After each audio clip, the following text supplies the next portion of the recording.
Mario Kart 8 has some amazing retro tracks. In this video, we're going to be ranking the top 10 best retro tracks found within Mario Kart 8 Deluxe. This will include both the main game and the Booster Course Pass. The reason we're limiting this to just Mario Kart 8 is because the previous games didn't do too much with the retro tracks, so I just figured it made more sense to only talk about the ones in Mario Kart 8. My rankings are also going to be based off of how well Nintendo did at revamping the tracks, so it's not going to be based off of how fun the track itself is, but more so how well it was recreated. So with that said, let's get right into the video. As boring as GBA tracks are, Nintendo does a great job with the remakes in this game. Expect there to be a lot of GBA tracks on this list. Snowland is no different. Snowland does a great job at making the track feel different, which is great considering how awful Snowland is on Super Circuit. Super Circuit made the ice physics unbearable, and the screen shake, why does it even need to exist? Fortunately, ice physics are now bearable, and there isn't any screen shake, because why would there be? The track adds a lot of new stuff, like there's a lot of elevation, there's some penguins, and even a couple new shortcuts you can take.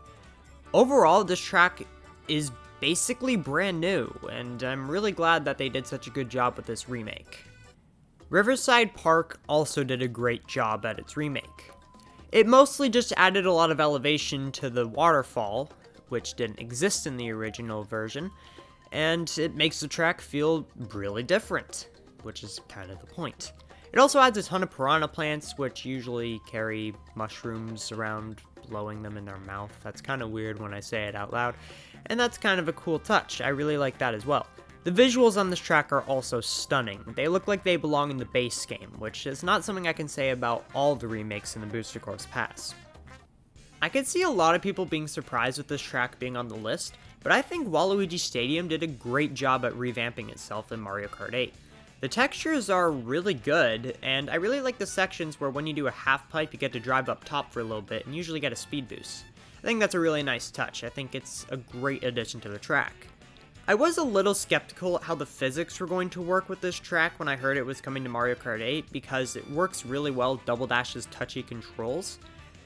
But Nintendo honestly did a fantastic job. The physics feel perfectly natural and make the track really fun. So props to Nintendo for this one. This is a very good remake, and I think people need to talk about this one more. We finally got our SNES Bowser Castle remake, and this one is incredibly good.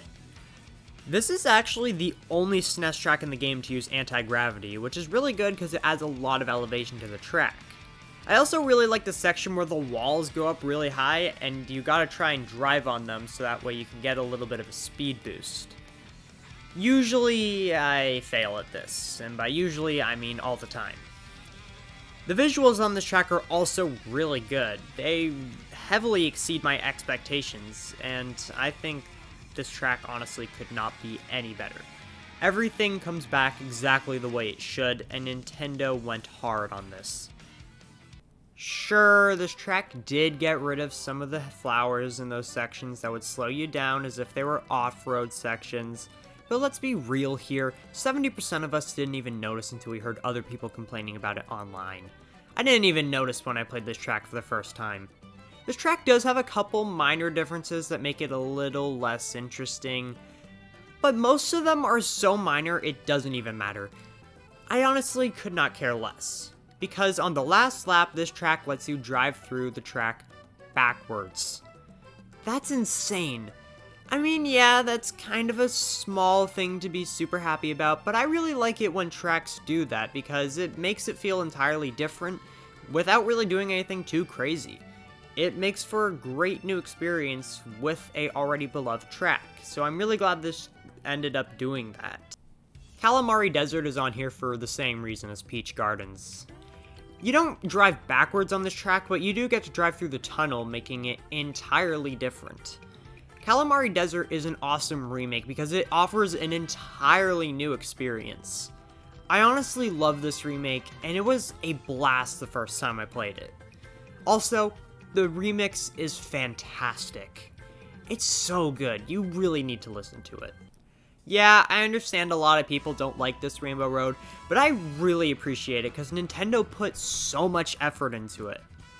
I mean, let's be real here, the original N64 Rainbow Road is super boring. I don't even need to go into how boring it is. This remake adds so much to the track that it's entirely different. The track itself goes in all these new directions because of the anti-gravity feature. The chain chomps actually add obstacles to the track now. They add waves that you can trick off of by bouncing off the track. And there's a train that throws coins at you, I guess. There's a lot of cool new stuff to appreciate here.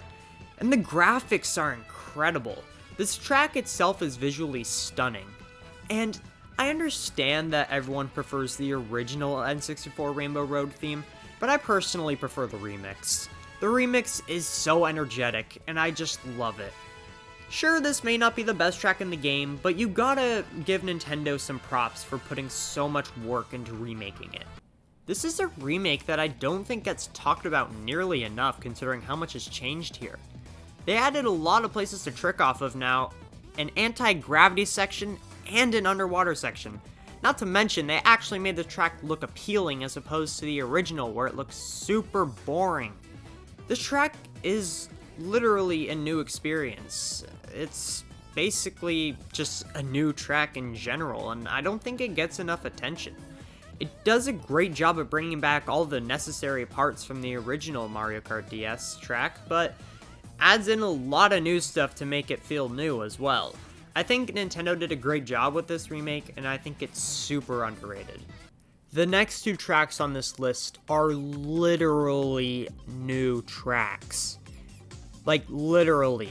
The experience is entirely different. They feel nothing like the originals. I've said that a lot of the tracks on this list are basically new, but for the next two, I mean it.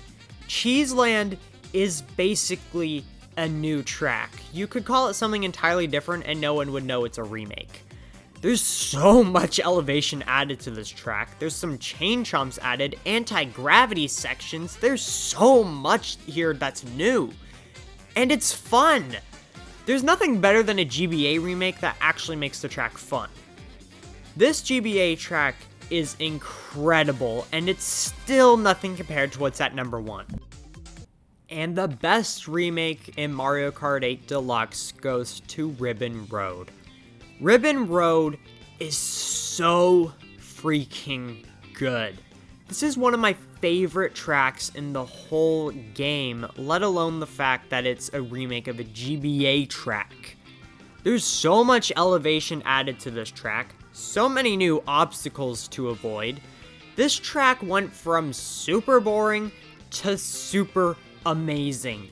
There's so much new here that I can't even go fully in depth on how much is added. Nintendo went unbelievably hard on this remake, and honestly, it's still underrated. People really need to talk about this one a lot more, because it is by far the best revamp we've ever seen in Mario Kart history. And that's that. There were some incredible remakes in Mario Kart 8 Deluxe, and this list didn't even cover all of them. I really did want to add some other Rainbow Roads here, like 3DS and Wii Rainbow Road, but those ones didn't do enough to make the cut. I do want to remind you that this list was mostly based off of how much was changed as opposed to how fun the track actually is, because otherwise I would just be ranking the top 10 best tracks in the game, because I really do like a lot of the retro tracks here, but I was trying to focus more on what was different. I think that was more important for this list. So please don't be mad at me for putting a lot of GBA tracks on this list, because Nintendo really did do a great job with remaking them. Anyway, that's it for today. Thank you all so much for watching. I'll see you all next time, but until then, keep being awesome Nintendo fans. Peace out.